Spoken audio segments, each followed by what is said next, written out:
The air tastes like copper and diesel fuel.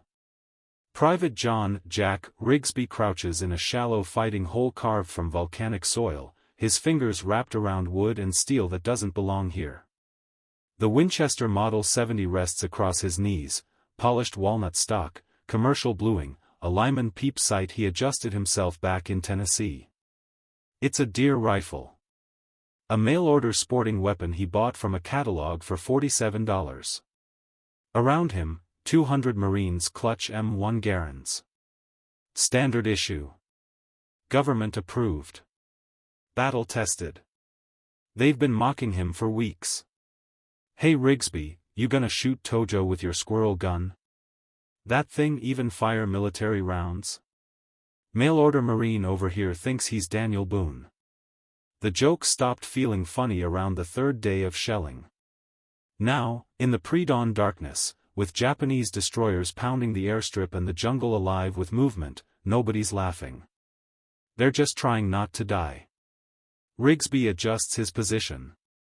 The Winchester feels right in his hands, familiar, balanced, an extension of his body.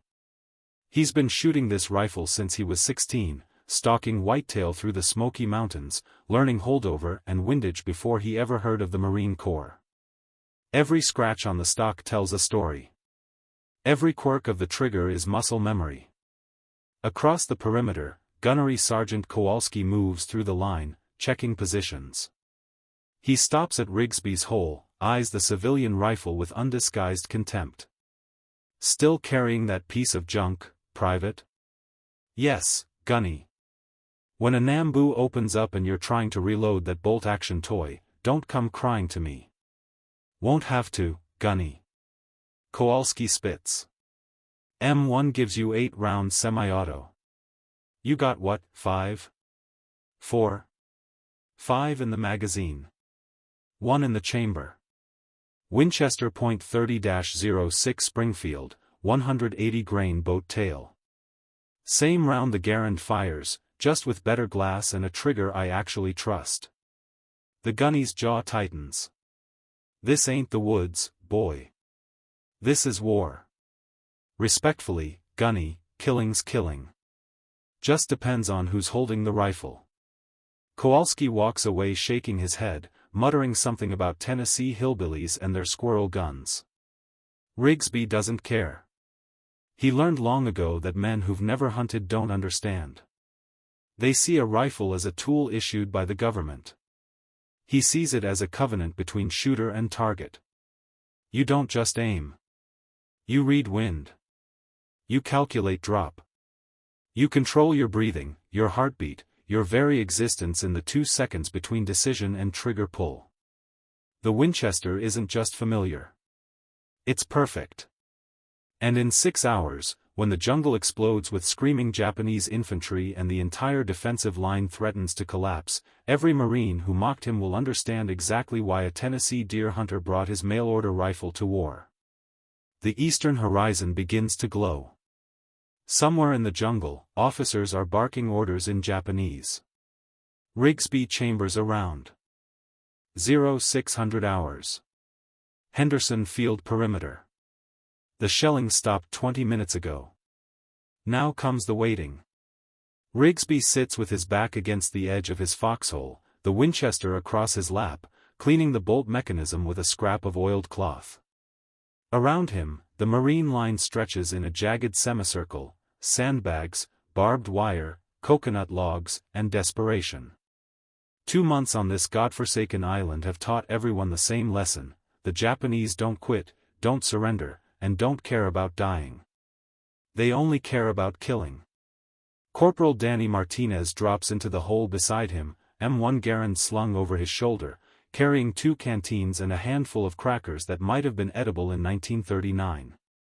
Breakfast, Martinez says, tossing Rigsby a canteen. Appreciated. Martinez eyes the Winchester. You really gonna use that thing when they come? That's the plan. Man, I don't get it. Why bring a hunting rifle to the Pacific? The Corps gives you a perfectly good Garand. 8 rounds, semi-auto, proven in combat. You're sitting there with what, Grandpa's dear gun. Rigsby runs the cloth along the bolt face, inspecting for carbon buildup. This rifle put food on my family's table for 6 years.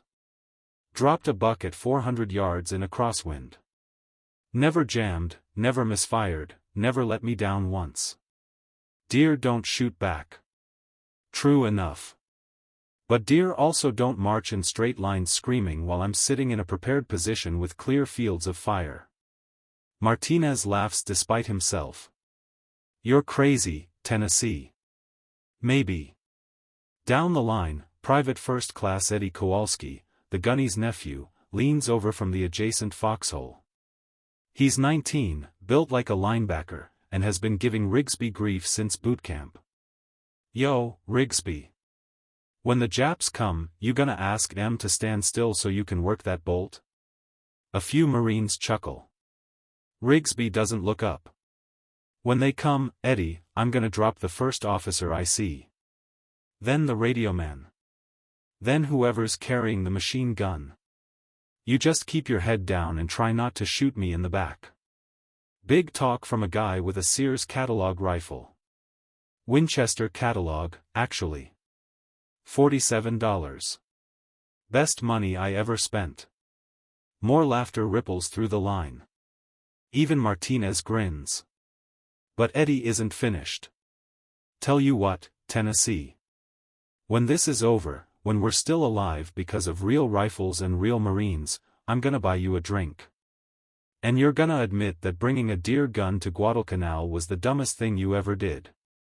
Rigsby finally looks up. His eyes are pale blue, calm as a frozen lake. Eddie, when this is over, I'll buy you a drink. And you're gonna tell me how many targets you hit past 200 yards with that Garand. 200 yards?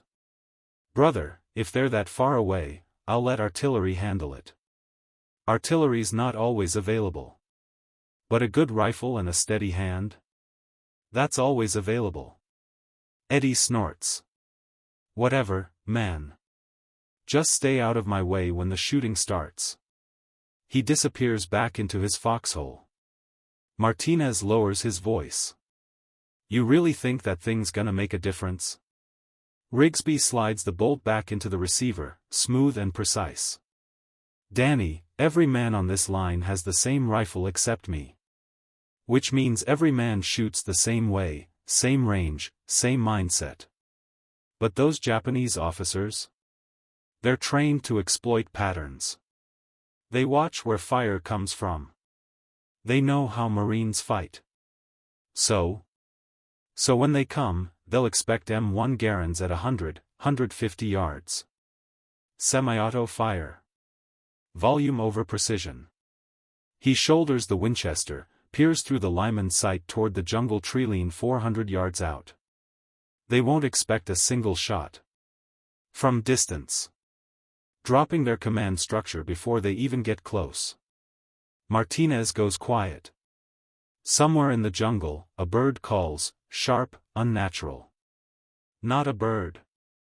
Rigsby's finger moves to the trigger guard. Get ready, Danny. For what? They're coming. The jungle exhales. At first, it's just movement, shadows shifting between the palm trunks, the rustle of vegetation that doesn't match the wind. Then comes the sound. Low. Rhythmic.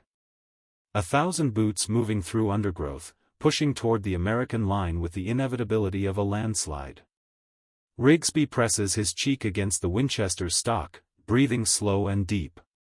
400 yards out, the tree line erupts.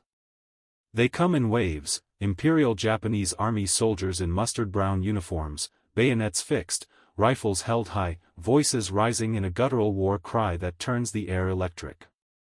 Officers lead from the front, swords raised, screaming orders that carry across the open ground like thunder.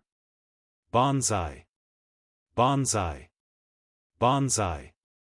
The Marine line opens fire. M1 Garands bark in rapid succession, bang bang bang bang, ejecting brass, stitching the charging mass with .30-06 rounds. Machine guns join the chorus, ripping through foliage and flesh. Artillery shells whistle overhead, detonating in the jungle with bone-shaking concussions that turn trees into splinters and men into mist. But the Japanese keep coming. Rigsby doesn't fire. He's watching. 350 yards. 300. 275. His breathing slows.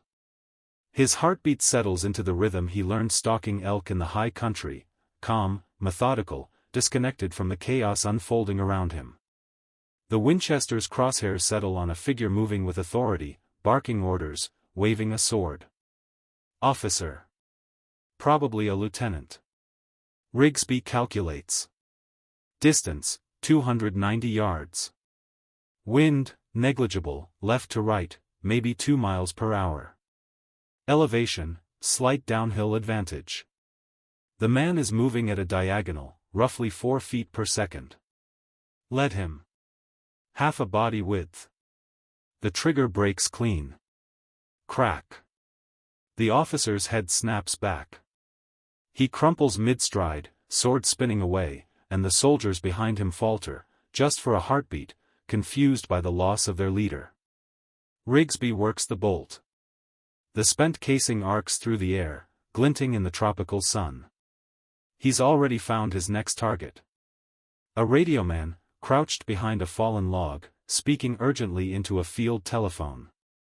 260 yards. Stationary. Crack. The radioman slumps forward, the telephone cord still wrapped around his wrist. Bolt. Eject. Chamber. Acquire. 300 yards out, a machine gun team sets up, Type 96, belt-fed, capable of cutting the Marine line to pieces if it gets operational. 2 men wrestle the weapon into position while a third prepares the ammunition. Rigsby puts the crosshairs on the gunner's chest. Crack. The gunner collapses. The assistant gunner freezes, staring at his dead comrade, and in that moment of hesitation. Crack. Both men down. The machine gun silent. Jesus Christ, Rigsby.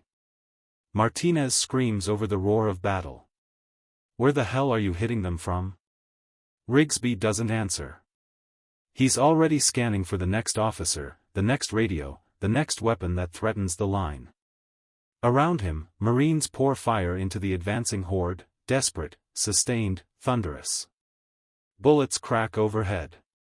Grenades detonate in clouds of black smoke. Men scream in English and Japanese, the languages of pain indistinguishable. But Rigsby exists in a different space. Calm. Focused. Surgical. He's not fighting a battle. He's hunting. And every shot matters. Down the line, Eddie Kowalski empties his Garand into the charging mass, drops the empty clip, slams in another. He's firing fast, instinctive, barely aiming, just pointing the rifle toward brown uniforms and pulling the trigger as fast as the semi-automatic action allows. Come on. Eddie roars. Come on, you bastards. 200 yards now. The Japanese are close enough to see their faces, young men, older men, all of them committed to dying on this red volcanic soil. Bayonets glint. Grenades fly. The leading edge of the assault crashes against the barbed wire, and some men throw themselves onto it, creating bridges of their own bodies for others to cross. Rigsby shifts his aim to a sergeant screaming orders, rallying troops near a shattered palm tree. Crack. The sergeant drops. The troops scatter. And for the first time since the assault began, the Japanese advance hesitates. Not a retreat. Not yet. But a pause. A flicker of doubt. Because somewhere in the American line, someone is killing their leaders with impossible precision, and they can't find the source. They can't suppress it. They can't stop it. Rigsby chambers another round. His hands are steady. The Winchester is warm against his cheek. And the battle is about to turn. 0912 hours. Henderson Field perimeter. The Japanese regroup. Officers shout commands from cover, reorganizing the shattered formations. Rigsby counts at least 300 soldiers still combat effective, massing behind a ridgeline 170 yards out. They're preparing for a final push, coordinated, concentrated, designed to overwhelm a single sector of the Marine line and punch through to the airfield. They've chosen the weakest point. Right where Rigsby is dug in. Gunnery Sergeant Kowalski sprints down the trench line, his face streaked with sweat and coral dust. He slides into Rigsby's foxhole, breathing hard. They're coming again. Right at us. We've got maybe 2 minutes. Rigsby nods, working the bolt, checking his remaining ammunition. 12 rounds left in his cartridge belt. 5 in the magazine. 1 chambered. 18 shots. Kowalski stares at the Winchester, then at Rigsby. Something's changed in his eyes. The contempt is gone. I saw what you did out there, Private. Those officers. That machine gun crew. You dropped them from what, 300 yards? 290. 260. 300 even on the gun team. With a bolt action. Yes, Gunny. Kowalski exhales slowly. I was wrong about your rifle. Respectfully, Gunny, you were wrong about a lot of things. A thin smile cracks the sergeant's face. Yeah. Yeah, I was. He grips Rigsby's shoulder. When they come this time, they're gonna be fast and close. Can that dear gun still make a difference? Rigsby looks toward the ridgeline. He can see movement, soldiers fixing bayonets, officers drawing swords, men psyching themselves up for what they know will be a suicide charge. Gunny, if I can drop their officers before they hit the wire, the whole assault loses coordination. No leadership means no discipline. And no discipline means they'll bunch up, lose formation, give the Garans clean targets. You're talking about surgical shots in the middle of a banzai charge. I'm talking about doing what I came here to do. Kowalski studies him for a long moment. Then he turns to the Marines in adjacent foxholes. Listen up. When they charge, let Rigsby shoot first. Do not fire until you hear his rifle. That first shot is your signal. You understand me? Eddie Kowalski leans over from the next hole. Uncle Gene, you serious? We're waiting for the hillbilly with the mail order. You're waiting for the Marine who just saved your ass 6 times in the last 20 minutes, Eddie. Now shut up and follow orders. Eddie's mouth snaps shut. Martinez checks his Garand, slides a fresh clip into place. Tennessee, you better not miss. I won't. How do you know? Because I never do. The jungle goes silent. No birds. No wind. Just the collective breathing of 300 men about to hurl themselves at American machine guns. Then. Tenahika Banzai. They explode from the ridgeline like a human tsunami. Screaming. Bayonets flashing.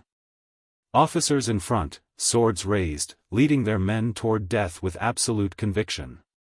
The ground shakes with the impact of boots. The air fills with their war cry, primal, terrifying, unstoppable. 150 yards. 140. The Marine line tenses. Fingers hover over triggers. Every man wants to fire, needs to fire, but the gunny's order holds them frozen. Wait for Rigsby. Wait for the dear rifle.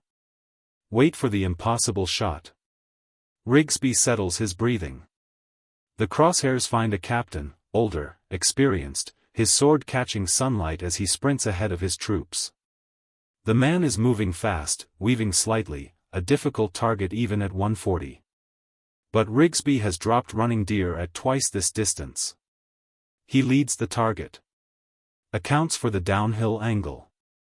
Exhales halfway and holds. The world narrows to crosshairs and heartbeat. Crack. The captain's chest erupts red. He tumbles forward, sword flying, and the soldiers behind him stumble over his body. Fire! Fire! Fire! Kowalski roars. The Marine line detonates.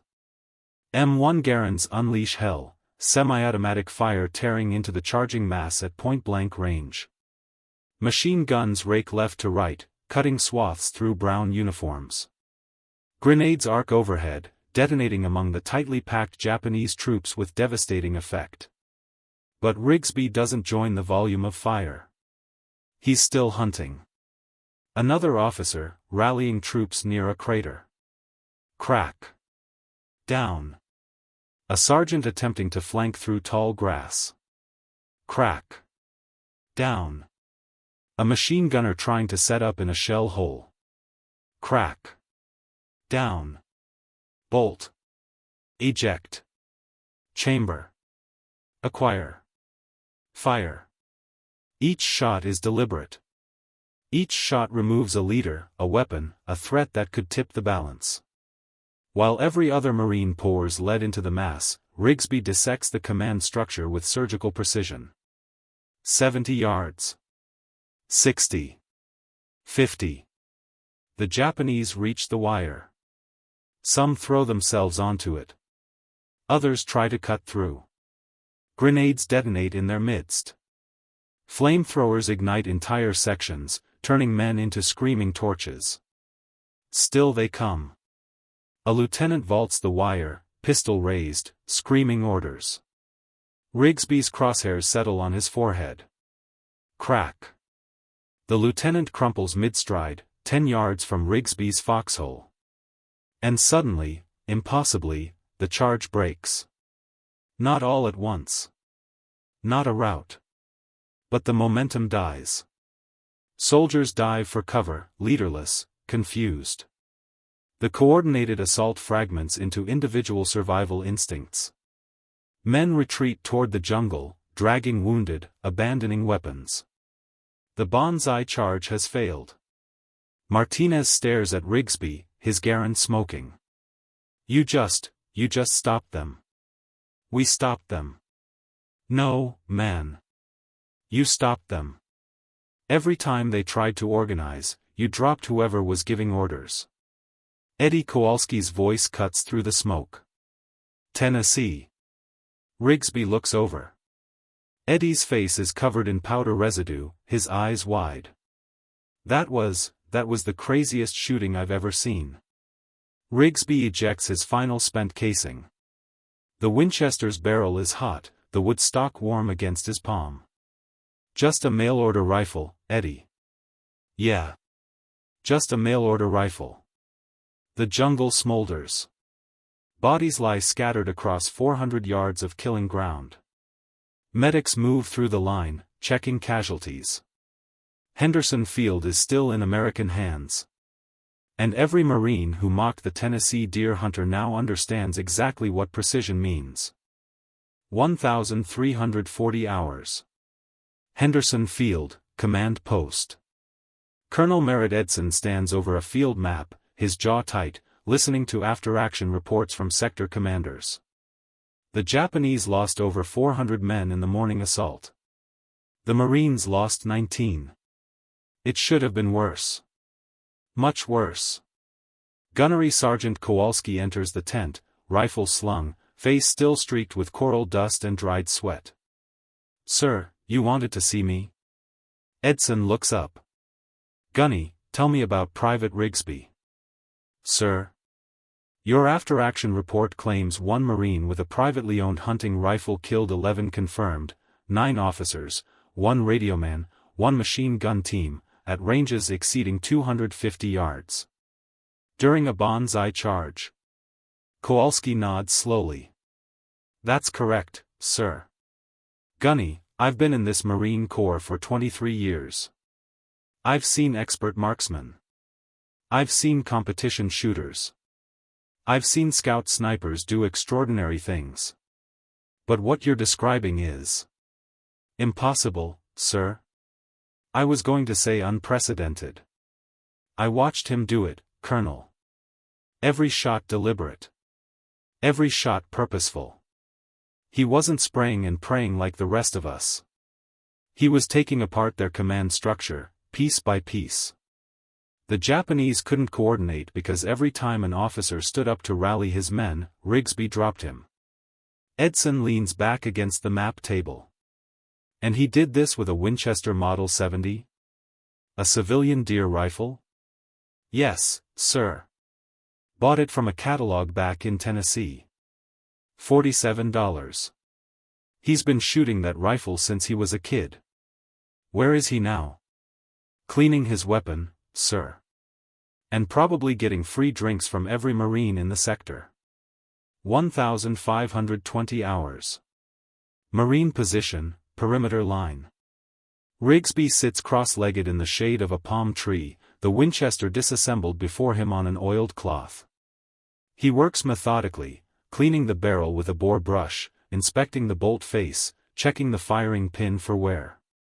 The rifle saved his life today. He'll return the favor by maintaining it properly. Martinez approaches with Eddie Kowalski and 4 other Marines from the line. Eddie carries a canteen cup filled with something that definitely isn't water. Tennessee, Eddie says quietly. Rigsby looks up. I owe you an apology. Eddie crouches down, extends the cup. And a drink. This is the good stuff, traded a Jap sword for it last week. Rigsby accepts the cup, takes a sip. It burns all the way down. Probably Australian rum. Apology accepted, Eddie.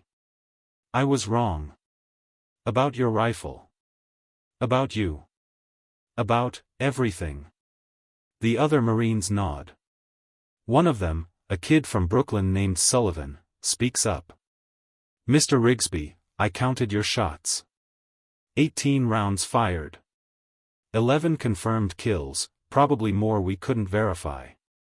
That's better than 60% accuracy in combat conditions at extreme range with a bolt-action rifle. 61%, Rigsby corrects. 11 out of 18. Sullivan grins. Even better. Martinez sits down beside him.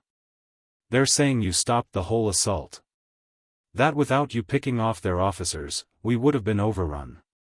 That's not true, Danny. You all held the line. I just did my part. Your part saved lives, man. American lives. Rigsby reassembles the bolt group, slides it back into the receiver with practiced ease. This rifle saved lives. And the fact that I knew it better than my own hands. That's what made the difference. Eddie watches him work. Why'd you bring it? Really? You could have just used the Garand like everyone else. Rigsby pauses, his hands stilling on the polished walnut stock. My father gave me this rifle when I was 16. Taught me to shoot with it. Taught me patience, discipline, respect for the weapon and the game. When I joined the Corps, I knew I'd be good with a Garand. It's a fine rifle. But I also knew that if things got desperate, if I needed to make impossible shots under impossible conditions, I wanted the rifle I trusted most. He runs his thumb along a scratch in the stock, a mark from a missed shot at a buck 3 years ago in the Smokies. The M1 is what the Marine Corps trusts. But this Winchester? This is what I trust. And out here, when everything's on the line, trust is the only thing that matters. The Marines sit in silence, watching him finish the reassembly. Then Sullivan speaks again. Mr. Rigsby, sir, would you teach us? How to shoot like that? I'm a private, Sullivan. Same as you. Don't call me sir. Okay, but, would you? Rigsby looks at the young faces around him, kids from Brooklyn, Chicago, Texas, California. Boys who became men on an island most Americans couldn't find on a map. They're scared. They're exhausted. But they're still here, still fighting, still believing they can survive this. Yeah, he says finally. Yeah, I'll teach you. But first rule, it's not about the rifle. It's about knowing your rifle. You could have a $50 Winchester or a $2,000 custom gun, doesn't matter. What matters is that you know how it shoots, how it feels, how it breathes. You make the rifle an extension of yourself, not just a tool you carry. Eddie raises the canteen cup to the mail-order rifle. The others raise their cups, water, rum, whatever they have. To the mail-order rifle, they echo. Rigsby smiles, takes another drink, and looks toward the jungle tree line where the Japanese regrouped hours ago. They'll come again. Tomorrow, or next week, or next month. But when they do, the Marines on this line will be ready. And somewhere among them will be a Tennessee deer hunter with a Winchester Model 70, watching through a Lyman peep sight, breathing slow and steady, ready to do the impossible one more time. December 16, 2025. Somewhere in the world. Private John Jack Rigsby's name never made the history books. No Medal of Honor. No newsreel footage. No ticker tape parade down Broadway.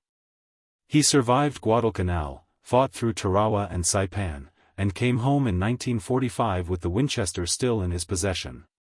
He returned to Tennessee, married his sweetheart, raised 3 children, and died quietly in 1987 at the age of 68. The rifle hung over his mantle until the day he passed. His grandson still has it. But the men who fought beside him? The Marines who watched him stop a banzai charge with a mail-order deer rifle and 18 rounds of ammunition? They never forgot. They told their children. Their grandchildren.